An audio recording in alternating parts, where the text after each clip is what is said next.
ব্যবহার অনুরোধ করছি। এই সরকার যদি প্রশাসন, বাণিজ্য, শিক্ষা ও সমাজ ব্যবস্থায় সংস্কারের ধারা যোগ করে এবং নির্বাচন কমিশন যদি স্বাধীন ও শক্তিশালী হয়, তবে অনুরোধ বা বিবেচনার জন্য বলবো তত্ত্বাবধায়ক সরকার যেন রদ করা হয়। দেশের সকল প্রতিষ্ঠান যদি সব সময়ের জন্যই শপথ মেনে চলে, আদেশ মেনে চলে, তবে নির্বাচন নিয়ে আইডি কার্ডের পর আর খুব একটা ঝামেলার সুযোগ থাকবে না। প্রেসিডেন্ট, মন্ত্রী বা সরকার কোনো দলের নয়, সকলের। রাজনীতিবিদদের নিশ্চয়তা দিতে হবে তেমনি জনগণের নিশ্চিত বা সন্তুষ্ট হতে হবে যে তার প্রতিনিধির কারণে উন্নয়ন বাধাগ্রস্ত হবে না। রাজনীতি শব্দের সঙ্গেই নেতিবাচক এক ভাব যোগ হয়েছে বা করা হয়েছে, যা মোছার দায়িত্ব আগামী দিনের নেতৃত্বের, যাদের হাতে অনাগত ভবিষ্যৎ।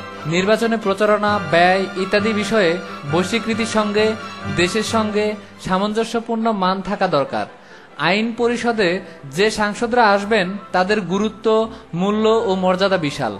এখান থেকেই সরকার প্রধান হন অন্যান্য উন্নয়ন ক্ষেত্র বা মন্ত্রণালয়ের নেতা। তাই সংসদের সদস্যদের মেধা, যোগ্যতা, সততা, দক্ষতা বিবেচনার বিষয় নির্বাচকদের। নির্বাচনে ব্যয় নিয়ন্ত্রণ ও আচরণবিধি বাস্তবায়নে কমিশন কর্তৃক সম্মিলিত পোস্টার, যা প্রার্থী বিবেচনার চর্চায় উদ্বুদ্ধ করবে ভোটারদের। ফ্রি অথবা নির্ধারিত মূল্যে বা ফিতে ছেপে যথাসম্ভব বহুল প্রচার ব্যবস্থা করতে পারে। পুলিশ বাহিনীর বেতন, ভাতা, মর্যাদা বৃদ্ধি করতে সেই সঙ্গে দক্ষতা, সেবামান উন্নয়নকল্পে বাজেট দ্বিগুণ করা যেতে পারে। শর্ত থাকে পূর্বেই প্রশিক্ষণ ও নিয়ন্ত্রণ ব্যবস্থা কার্যকরভাবে উন্নত করতে হবে। কমিউনিটি পুলিশিং বা সোশ্যাল পুলিশিং, নিরাপত্তা মান নির্ধারণ, উন্নয়ন, গবেষণা, প্রযুক্তি, সেল, জিপিআরএস, ইন্টারনেট সহ দক্ষতা ও ব্যবহার, সর্বোপরি কমিউনিকেশন দক্ষতা, তদন্ত দক্ষতা বৃদ্ধি করে আইন শৃঙ্খলা ব্যবস্থার ক্রমোন্নতি করা হোক। যানজট ও ভবিষ্যৎ প্রয়োজনে রাজধানীর উপর নিচে নানা পরিকল্পনা উদ্যোগ চলছে। প্রশ্ন একটাই, কত বছরের কথা ভেবে করছেন?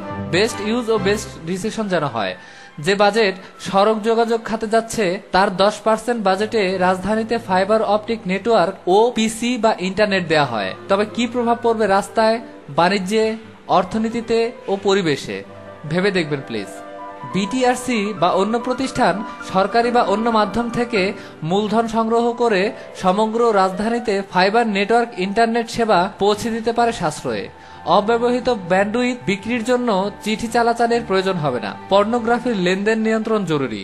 পিসি ও সেলের মাধ্যমে হচ্ছে নীরবে পণ্যের প্রচলন। প্রয়োজন কার্যকর নীতি, কৌশল গবেষণা, টেকসই উদ্যোগ, গণজাগরণ। জাতীয় বীর ও নেতৃত্বের পরিচয় ও স্বীকৃতি যথাযথ এবং নিয়মিতভাবে তুলে ধরতে কর্মকৌশল কি হবে, সরকার, রাজনীতিক, গবেষক ও উৎসাহীরা অনুগ্রহ করে নির্ধারণ করুন ও সেমতে ব্যবস্থা নিন। হাজার বছরের বাংলার ইতিহাস আমরা লালন করব, সেই সঙ্গে স্বাধীন বাংলাদেশের জাতীয় নেতাদের আমরা নিয়ত স্মরণ করব মর্যাদায়, শ্রদ্ধায়। মুক্তিযোদ্ধা দেশের শ্রেষ্ঠ সন্তান, জাতির জনক, স্বাধীনতার ঘোষক, পৃষ্ঠপোষক এবং দামাল মুক্তি সেনা সকলের প্রতি যথাযথ সম্মান, স্বীকৃতি আজ সময়ের দাবি। মুক্তিযুদ্ধের সর্বাধিনায়কের নেতৃত্বে যোদ্ধা সকল সশস্ত্র মুক্তিযোদ্ধাকে সামরিক বাহিনীর সদস্যের স্বীকৃতি ও মর্যাদা দেয়া যায় কিনা বিবেচনার অনুরোধ করছি। স্বাধীন মানবাধিকার কমিশন গঠন করতে সরকারের প্রতি আকুল আবেদন জানাচ্ছি। এতে প্রত্যেক মানুষের আত্মসম্মান ও মর্যাদার অধিকার আদায় সহজ হবে। সেই সঙ্গে পুলিশ কমিশন গঠন করা হোক, যা পুলিশ ও সংশ্লিষ্ট বিষয়ে স্বচ্ছতা ও বেগবান হয়। বাংলাদেশ সশস্ত্র বাহিনী জাতিসংঘ শান্তি মিশনে স্বেচ্ছাশ্রমে সড়ক, স্কুল, কৃষি খামার, চিকিৎসা কেন্দ্র ইত্যাদি নানা উদ্যোগের মধ্যে সেসব দেশের মন জয় করেছে, রেখেছে মানবিকতা ও সেবার স্বাক্ষর। এদেশ জনতা ও সেনা সবার। জরুরি প্রয়োজনে পূর্বেও সেনাবাহিনী যেমন ভূমিকা রেখেছে, বর্তমানেও রাখছে, ভবিষ্যতেও জাতি গঠনের পাশে দাঁড়াবে এ বিশ্বাস আমার।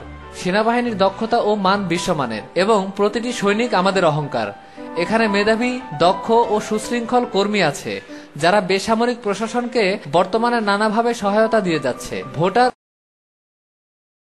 সময়ে সেনাবাহিনী ভবিষ্যৎ সমাজ, স্থানীয় নিরাপত্তা, তথ্য ও ব্যবস্থা উন্নয়ন, শিশু কিশোরদের তথ্য ও বিনোদনের জন্য সংগঠন, পরিবেশ সচেতনতা, স্বাস্থ্য ও শিক্ষা ক্লাব, বাজার ব্যবস্থা, যুব উদ্যোগ, যৌথ উদ্যোগ, উদ্যোক্তা ও হিসাব দক্ষতা, শারীরিক কসরত, মসজিদ, মন্দির ভিত্তিক সমাজকর্ম সহ নানা বিষয়ের মডেল তৈরি, দুর্নীতি দমন ও সেবা প্রাপ্তি সচেতনতা, খাল খনন, প্রযুক্তি